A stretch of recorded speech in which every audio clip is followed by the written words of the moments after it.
అన్న ఎంతో మంది సార్ గురించి నెగిటివ్ గా ఆలోచిస్తున్నారు. ఎంతో కష్టపడి ఓ పక్క రాజకీయ పరంగా ఓ పక్క ప్రజాసేవ కోసం సమస్యలు తీర్చుకుంటూ అటువైపు విజయకుంటూ ఇటువైపు ఫ్యాన్స్ కి నష్టం రాకుండా ఫ్యాన్స్ ని ఆంధ్రప్రదేశ్ కోసం ఎంతో కష్టపడి ఇటు ప్రజల సమస్యలు తీర్చుకుంటూ రాజకీయాలు ఎంతో బిజీగా ఉన్న ఫ్యాన్స్ కొరకు ఎంతో సేవ చేసుకుంటూ ఫ్యాన్స్ నన్ను నమ్ముకున్నందుకు వాళ్ళ కోసం కష్టపడుతూ ఎంతో యాక్టివ్ గా కష్టపడి ఇన్ని సినిమాలు తీస్తూ వాళ్ళ కోసం ఎంతో కష్టపడుతుంటే నెగిటివ్ చేసే వాళ్ళకి ఒకటే సమాధానం చూస్తారు. వాళ్ళు ఎప్పుడు పవర్ నెగిటివ్ చేసి వాళ్ళు అయ్యేటి కావాలని చూస్తున్నారు తప్ప పవన్ కళ్యాణ్ చేసే మంచి వ్యక్తిత్వాలని పవన్ కళ్యాణ్ చేసే సేవాకృతులని ఎప్పుడు గుర్తించలేకపోతారు. ఎప్పటికైనా ఈ ఓజీ సినిమా అనేది గత సినిమాలన్నింటినీ గ్రహబట్టి బ్లాక్ బాస్టర్ రేపు మీరే న్యూస్ లో ప్రతి న్యూస్ లో మీరే వేస్తారు. ఎంత కష్టపడ్డాడు, ఎంత హార్డ్ వర్క్ చేశాడు. తను అంతా బిజీ షెడ్యూల్ లో ఉన్న ఫ్యాన్స్ కోసం షెడ్యూల్ సమయం తీసుకొని కష్టపడ్డాడు.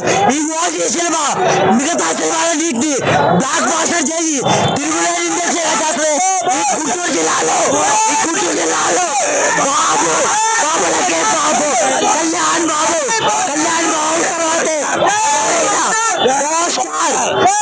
తర్వాతే ఎవరైనా నెగిటివ్ చేసే వాళ్ళకి మీరేం చెప్పగలరు? పని చేస్తావు, రోడ్ల మీద పని చేస్తావు. 9 షో మొదలైంది, థియేటర్ బయట అంబులెన్స్ పిలిపింది, సవాళ్ళు లభిస్తాయి థియేటర్ బయటకు వచ్చే దాని. చాలా మంది సోషల్ మీడియాలో రూమర్స్ చేస్తున్నారు ఓజీ అనేది గత సినిమాలానే ఉండిద్దని. వాళ్ళందరికీ మీరేం చెప్తారు? ఒకటే అన్న, సోషల్ మీడియా పేటిఎం బ్యాచ్ అది అన్నిటికీ సమాధానం ఈ సినిమా ఇస్తుంది. రికార్డులన్నీ పని చేస్తాం రోడ్ల మీద. ఏ బాబైనా గుండ్రి బాబు కళ్యాణ్ బాబే, ఎవరైనా గుండ్రికి ఒకటే బాబు కళ్యాణ్ బాబే.